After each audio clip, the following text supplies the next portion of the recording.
বলছি শোনো না, কাঁকরোল ভর্তা আজকে যদি বানাও না, দুমুঠো চাল একটু বেশি নিয়ে নিও। আর যারা কাঁকরোল ভালোবাসো না তারাও এই রেসিপিটা বানালে চেটে পুটে ভাত খেয়ে ফেলবে।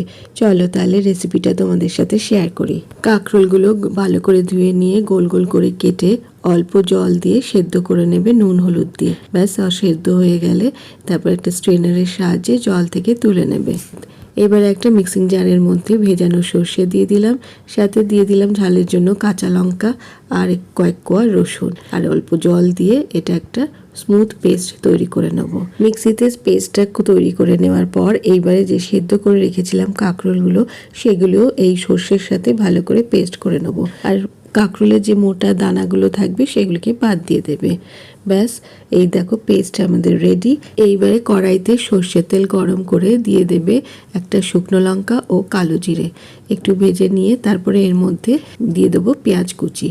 পেঁয়াজটাকে বেশ লাল লাল করে ভেজে নিতে হবে। পেঁয়াজটা লাল লাল করে ভাজা হয়ে গেলে এবারে কাঁকরোলের পেস্টটা কড়াইয়ের মধ্যে দিয়ে দাও। কাঁকরোলের পেস্টটা দেওয়ার পর ক্রমাগত নাড়াচাড়া করে যেতে হবে যতক্ষণ না জলটা শুকিয়ে যায়। আর এর মধ্যে দিয়ে দিলাম স্বাদ মতো নুন। নুনটা দেওয়ার পর এবারে ভালো করে মিশিয়ে নেব।